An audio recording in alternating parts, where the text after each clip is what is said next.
الحمدللہ رب العالمین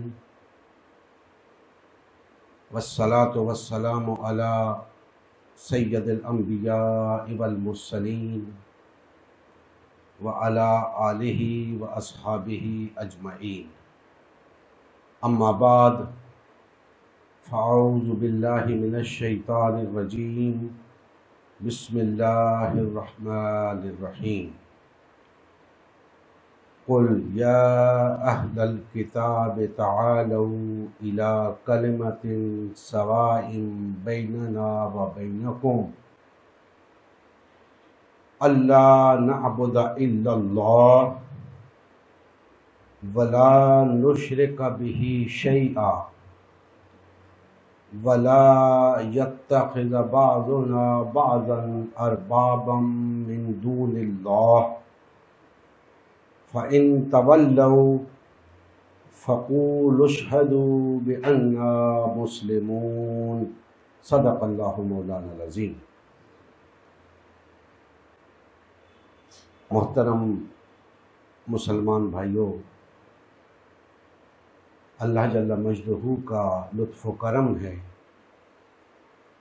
کہ ہم آج حسب معمول اپنے اس درس قرآن میں موجود ہیں۔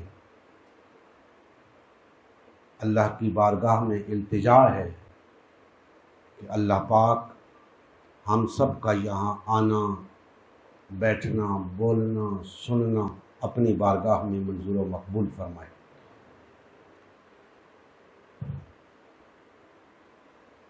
میں نے آپ کے سامنے سورہ آل عمران کی آیت نمبر 64 کی تلاوت کا شرف حاصل کیا ہے۔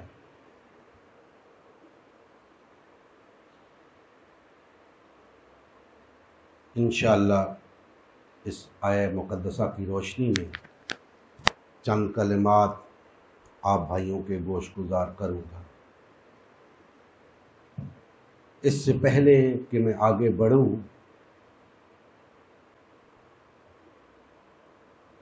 گزشتہ دروس کے اندر ہم عبادت کے حوالے سے گفتگو کرتے چلے آ رہے ہیں، اور ہم نے اس حوالے سے بات کی کہ اللہ جل مجدہ نے ہمیں اپنی عبادت کے لیے پیدا کیا ہے، اور پھر اس پہ بھی بات ہوئی کہ یہ عبادت محض چند رسوم کا نام نہیں، بلکہ یہ ایک آزمائش ہے، زندگی بھر کی ایک آزمائش ہے۔ آج جو آیت مبارکہ میں نے آپ کے سامنے رکھی ہے وہ اس بات کی مزید تصدیق کرتی ہے۔ انشاءاللہ اس پر آگے چل کے بات کریں گے تو انشاءاللہ اس بات کی مزید وضاحت ہوگی۔ عبادت کے معاملے میں یاد رکھیں کہ عبادت جز وقتی کام نہیں ہے۔ عبادت جز وقتی کام نہیں ہے، عبادت ایک کل وقتی کام ہے۔ ہمہ وقت اللہ کی عبادت میں رہنا ہے۔ آج ہمارے ہاں عبادت کا جو تصور رواج پا گیا ہے، اس میں چند جز وقتی رسوم کو، جز وقتی اعمال کو عبادت کا نام دے کر عبادت کے چیپٹر کو بند کر دیا گیا ہے۔ ایسا نہیں ہے دوستان محترم۔ عبادت ایک کل وقتی عمل کا نام ہے۔ ہمہ وقت آپ نے اللہ کی عبادت میں رہنا ہے۔ جیسے جیسے ہم آگے بڑھتے جائیں گے اور اس موضوع پہ ہماری گفتگو آگے چلتی جائے گی یہ بات آپ پر آشکار ہوتی جائے گی کہ ہاں واقعتاً عبادت ایک کل وقتی عمل ہے اور ہمہ وقت ہمیں اس عبادت میں مصروف رہنا ہے۔ آج تمام مذاہب کے ہاں عبادت گاہیں وجود میں آ چکی ہیں۔ مسلمان اپنی عبادت گاہ میں بیٹھ کے عبادت کر رہا ہے، ہندو اپنی عبادت گاہ میں بیٹھ کے عبادت کر رہا ہے، کرسچن اپنی عبادت گاہ میں بیٹھا ہے، سکھ اپنی عبادت گاہ میں بیٹھا ہے۔ الغرض ہر مذہب کا شخص اپنی اپنی عبادت گاہ میں بیٹھا ہے اور عبادت کر رہا ہے۔ دوستان محترم، سوال پیدا ہوتا ہے کہ اگر سب اپنی اپنی عبادت گاہوں میں بیٹھے ہیں اور عبادت کر رہے ہیں اور ان کے مطابق عبادت ہو رہی ہے تو پھر مجھے بتائیں کہ کسی مسلمان کو کسی ہندو سے یا کسی ہندو کو کسی مسلمان سے یا کسی بھی مذہب والے کو کسی دوسرے مذہب والے سے کیا پرابلم ہو سکتی ہے؟ کوئی پرابلم نہیں، کوئی مسئلہ نہیں۔ سب اپنی اپنی عبادت گاہوں میں بیٹھ کے عبادت کریں، اللہ اللہ خیر صلاح۔ ایسا نہیں ہے دوستان محترم۔ اگر آپ یہ سمجھتے ہیں کہ دوسرے مذاہب کے ہاں اللہ کی عبادت نہیں ہو رہی تو آپ ان تک دعوت لے کے جاتے ہیں کہ بھائیو تم جو عبادت کر رہے ہو یہ عبادت نہیں ہے۔ تو پھر وہ پوچھے گا کہ بھائی عبادت کیا ہے؟ آپ اسے بتائیں گے کہ جناب عبادت یہ ہے۔ کون سی عبادت بتائیں گے؟ جو آپ اپنی عبادت گاہ میں بیٹھ کے کر رہے ہیں۔ تو وہ دوسرے مذہب والا کہے گا کہ ہاں ہمارے ہاں بھی ہے ایسا ہی، طریقہ مختلف ہے، آپ اس طریقے سے عبادت کرتے ہو، ہم اس طریقے سے عبادت کرتے ہیں۔ تو آپ اپنی عبادت کرتے جائیں، ہم اپنی عبادت کرتے جاتے ہیں۔ آپ کو ہم سے کوئی غرض نہیں ہونی چاہیے، ہمیں آپ سے کوئی غرض نہیں ہونی چاہیے۔ اگر مسلمان کو عبادت کا صحیح تصور معلوم ہوگا تو وہ کہے گا کہ محترم عبادت صرف عبادت گاہ کے اندر نہیں ہوتی، عبادت گاہ کے باہر بھی ہوتی ہے۔ تو پھر وہ پوچھے گا غیر مسلم کہ بھائی یہ عبادت گاہ سے باہر عبادت کون سی ہوتی ہے؟ ہم اپنی اپنی عبادت گاہ میں کر رہے ہیں، یہ عبادت گاہ سے باہر عبادت کون سی ہوتی ہے؟ باہر تو آپ اور ہم سب ایک جیسے ہیں، باہر تو آپ اور ہم سب ایک جیسے ہیں۔ آپ بھی ملاوٹ کرتے ہو، ہم بھی ملاوٹ کرتے ہیں۔ آپ بھی حرام کی کمائی کھاتے ہو، ہم بھی حرام کی کمائی کھاتے ہیں۔ آپ بھی گالیاں بکتے ہو، ہم بھی گالیاں بکتے ہیں۔ تو یہ فرق کیا ہے آپ میں اور ہم میں؟ آپ اپنی عبادت گاہ میں بیٹھے ہو، ہم اپنی عبادت گاہ میں بیٹھے ہیں۔ باہر ہم سب ایک جیسے ہیں۔ اگر ایک مذہب میں کوئی ایک شخص سچ بولنے والا ہے تو دوسرے مذاہب میں بھی ہے۔ اگر ایک مذہب میں کوئی شخص جھوٹ سے بچنے والا ہے تو دوسرے مذاہب میں بھی ہے۔ اگر ایک مذہب میں کوئی شخص ملاوٹ نہیں کرتا، دوسرے مذاہب میں بھی ایسے لوگ ہیں۔ تو برابر ہیں، ایک جیسے ہیں۔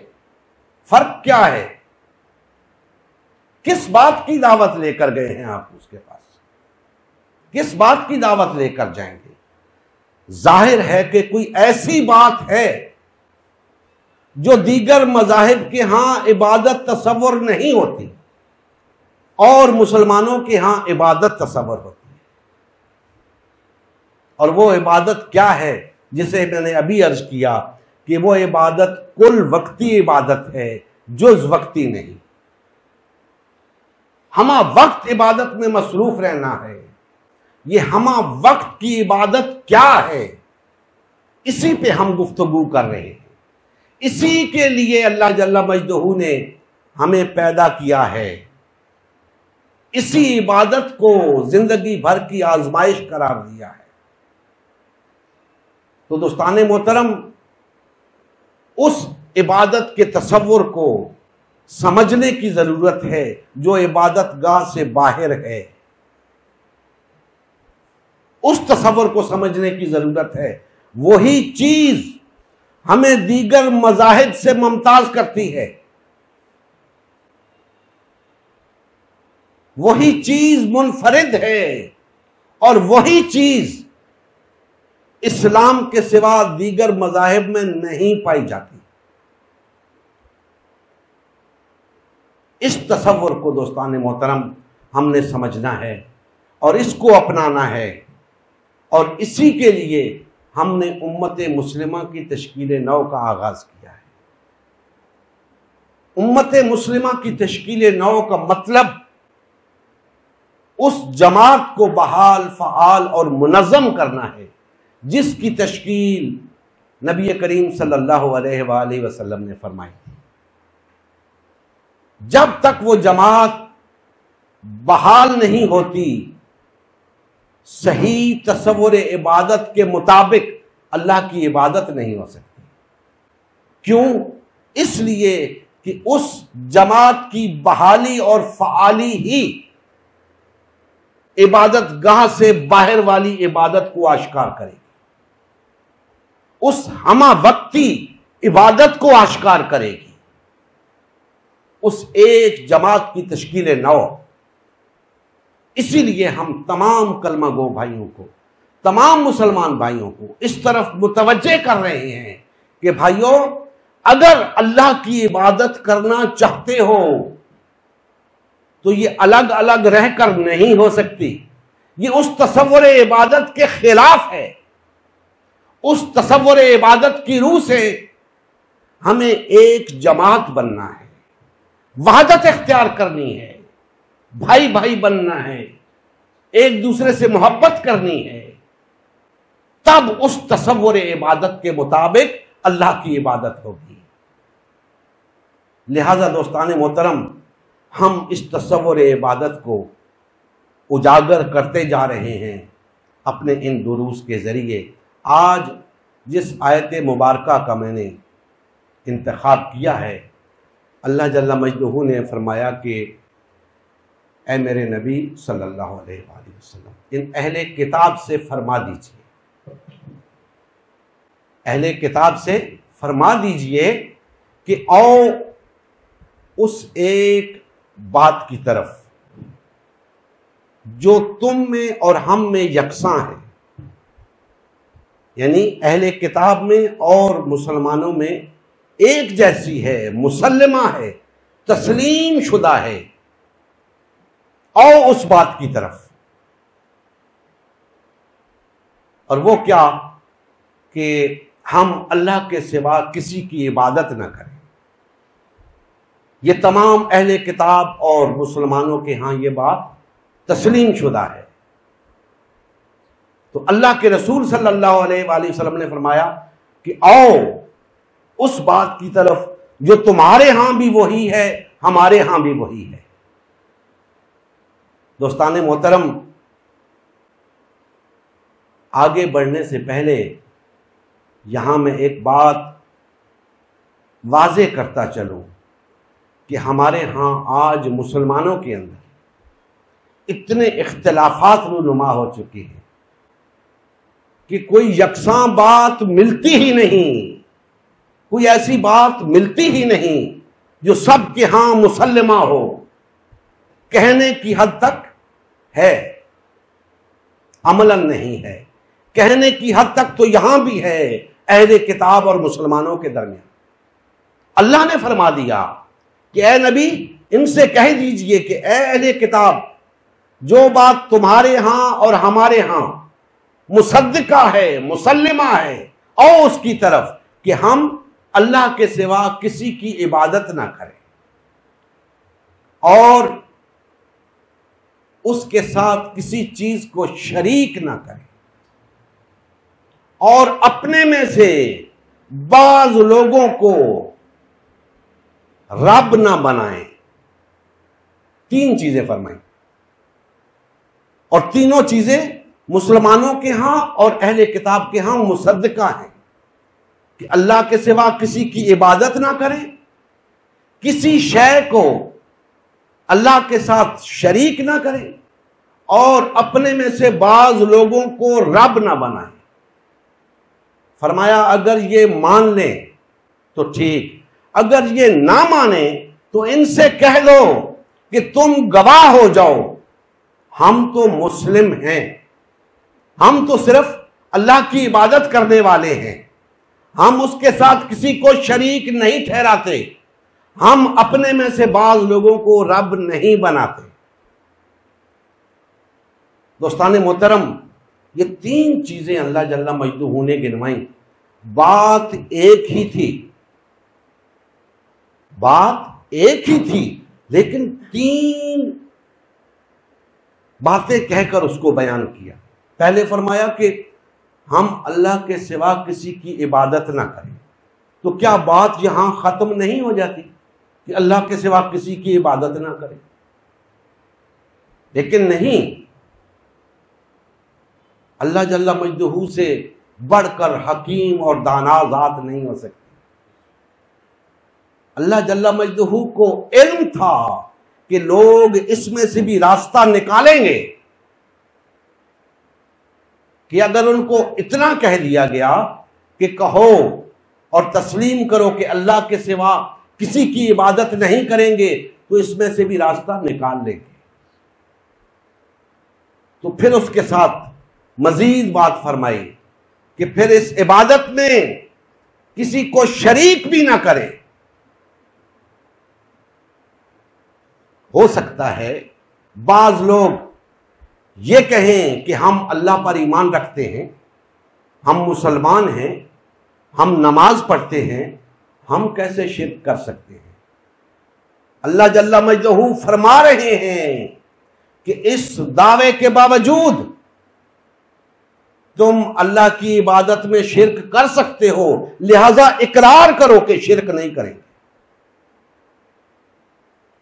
اس بات کا بھی اقرار کرو، اس کی تصدیق کرو کہ اللہ کے ساتھ اللہ کی عبادت میں کسی کو شریک بھی نہیں کریں گے۔ پھر اس کے بعد مزید گنجائش نکل سکتی تھی، لوگ اپنے جیسے انسانوں کو رب بنا سکتے تھے اور کہہ سکتے تھے کہ نہ تو انہیں ہم رب کہتے ہیں، نہ وہ کہتے ہیں کہ ہم رب ہیں، تو وہ رب کیسے ہو گئے؟ تو اللہ جل مجدہ نے فرمایا کہ نہیں، وہ کہیں یا نہ کہیں، وہ اپنے رب ہونے کا اعلان کریں یا نہ کریں، تم انہیں ان کے رب ہونے کا اقرار کرو یا نہ کرو، لیکن یاد رکھو انسانوں کو رب بنایا جا سکتا ہے۔ اقرار کرو کہ ایسا نہیں کرو گے، اقرار کرو کہ ایسا نہیں کرو گے، تاکہ میری عبادت خالص طریقے سے ہو سکے۔ اللہ کی عبادت وہی ہے جو خالص ہو، جس میں ملاوٹ ہو گئی وہ شرک ہو گیا، اس کا اللہ کی عبادت کے ساتھ کوئی تعلق نہ رہا۔ تو پتہ یہ چلا کہ عبادت کے ساتھ ساتھ، اللہ کی عبادت کے ساتھ ساتھ عبادت کرنے والا شرک بھی کر سکتا ہے، اس سے بھی بچنا ہے، اور اس کے ساتھ ساتھ اپنے میں سے بعض لوگوں کو رب بھی بنایا جا سکتا ہے، اس سے بھی بچنا ہے۔ صرف ایک اللہ کی عبادت کرنی ہے، اور وہ عبادت کیا ہے؟ دوستان محترم، میری ساری توجہ اسی نقطے پہ ہے اور اسی موضوع پہ یہ تمام دروس جو ہے نا وہ ہو رہے ہیں کہ عبادت حقیقت میں کیا ہے۔ وہ پہلے ہم کچھ اس پہ بات کر چکے، ہر درس کے اندر اس پہ بات ہوتی ہے کہ ہم اس نقطے تک پہنچ جائیں کہ عبادت در حقیقت ہے کیا، تاکہ ہم عبادت کر سکیں۔ تو دوستان محترم، یہ تین چیزیں بیان فرما کے اللہ جل مجدہ نے یہ بات واضح کر دی کہ اہل کتاب کے ہاں اور مسلمانوں کے ہاں یہ چیز قدر مشترک ہے۔ میں ایک سوال کرتا ہوں کہ صرف ایک چیز ہی کیوں بیان فرمائی؟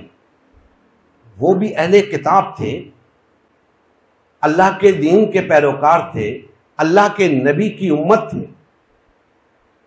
اور بھی بہت ساری چیزیں مشترک ہوں گی، صرف ایک چیز کو ہی کیوں بیان کیا؟ تو یاد رکھیں، صرف اور صرف اللہ کی عبادت کو بیان کیا گیا، کیونکہ عبادت کے سوا کچھ ہے ہی نہیں۔ جو کچھ ہے وہ عبادت ہے، سب کچھ عبادت کے اندر آ جاتا ہے، اس لیے کسی اور چیز کو بیان کرنے کی ضرورت ہی نہ تھی۔ اگر عبادت پہ اتفاق ہو جائے سب جھگڑے مٹ جاتے ہیں، اگر عبادت میں کسی کو شریک نہ کیا جائے سب جھگڑے مٹ جاتے ہیں، اگر اپنے میں سے بعض کو رب نہ بنایا جائے سب جھگڑے مٹ جاتے ہیں۔ اس لیے عبادت کا ذکر فرمایا کہ عبادت سب کچھ ہے۔ اگر عبادت پر اتفاق ہو گیا تو سب چیزوں پر اتفاق ہو گیا، اور عبادت پہ ہی اتفاق نہ ہوا تو پھر 100 جھگڑے ہیں، پھر 1000 باتیں۔ تو عبادت ایک ایسی چیز ہے کہ جو تمام دین کا احاطہ کیے ہوئے ہے، سارا دین اسی عبادت کے گرد گھومتا ہے۔ کوئی چیز ایسی نہیں دین کے اندر جس کا تعلق عبادت کے ساتھ نہ ہو۔ اسی لیے ہمیں ہمہ وقت اللہ کی عبادت کرنے کا حکم ہے، ہمہ وقت اللہ کی عبادت میں رہنے کا حکم ہے۔ اسی لیے عبادت کل وقتی ہوتی ہے۔ اب دوستان محترم، عبادت کے حوالے سے آگے بڑھتے ہیں کہ عبادت وہ چیز ہے جس کے لیے اللہ جل مجدہ نے ہمیں پیدا کیا۔ اس پہ بیان ہو چکا۔ اس عبادت کو اللہ جل مجدہ نے ایک آزمائش قرار دیا، اس کا بیان ہو چکا۔ آج آپ کو یہ بتاتا ہوں کہ عبادت کے بے شمار گوشے ہیں، عبادت کے بے شمار گوشے ہیں۔ اگر ہم انہیں سمیٹیں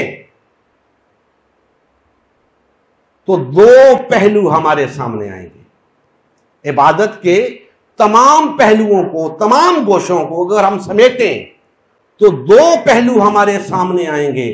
ایک عبادت کا اعتقادی پہلو اور ایک عبادت کا عملی پہلو۔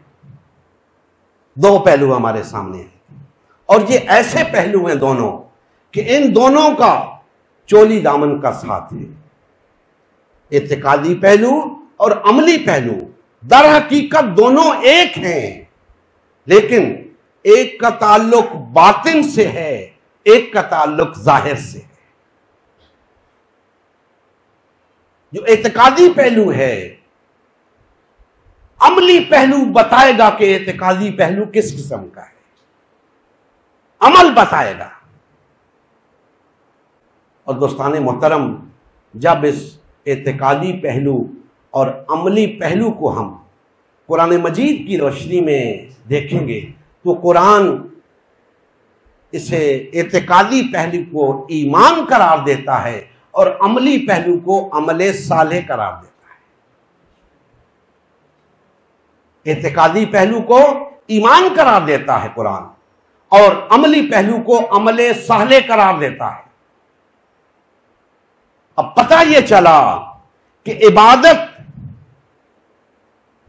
جس کے تمام گوشوں کو اگر سمیٹا جائے تو ایک اعتقادی پہلو بنتا ہے، ایک عملی پہلو بنتا ہے، اور اس اعتقادی پہلو کو ایمان کہتے ہیں، عملی پہلو کو عمل صالح کہتے ہیں۔ لہذا عبادت ایمان اور عمل صالح کا نام ہے۔ عبادت ایمان اور عمل صالح کا نام ہے۔ اور یاد رکھیں قرآن مجید کے اندر درجنوں مقامات پہ اللہ جل مجدہ نے ایمان اور عمل صالح کی بنیاد پہ جنت کا وعدہ کیا ہے۔ جس تفرقے میں ہم مبتلا ہیں اس سے نکلنے کی واحد صورت ہم سب کا اللہ کی عبادت پر آ جانا ہے۔ ہم سب کے لیے ایمان اور عمل صالح والا بن جانا ہے۔ جب تک ہم واقعتاً ایمان نہیں لاتے، واقعتاً عمل صالح نہیں کرتے، ہم اللہ کی عبادت نہیں کر سکتے۔ اور جب ہم اللہ کی عبادت نہیں کر سکتے پھر نہ ہم مسلمان، نہ ہمارا اسلام سے کوئی تعلق، نہ جنت ہماری، نہ جہنم سے نجات ہماری۔ تو دوستان محترم، ہم سب کو، جتنے کلمہ گو بھائی ہیں، سب کو اس بات پہ توجہ دینی چاہیے کہ ہم اللہ کی عبادت صحیح طریقے سے کر رہے ہیں یا نہیں۔ تفرقے میں رہ کر اللہ کی عبادت نہیں ہو سکتی، تفرقے کی اجازت نہیں دین کے اندر۔ لہذا جس چیز کی اجازت نہیں وہ کام کریں گے تو وہ عبادت قرار نہیں پا سکتا، وہ لا محالہ شرک ہوگا۔ جب شرک ہوگا تو اللہ کی عبادت نہیں رہے گی، شرک ہو جائے گا۔ اللہ جل مجدہ ہمارے حال پہ رحم فرمائے اور ہمیں کما حق ہو اس صحیح تصور عبادت کو سمجھ کر اس کے مطابق اپنی عبادت کی توفیق عطا فرمائے۔ وما علینا الا البلاغ المبین۔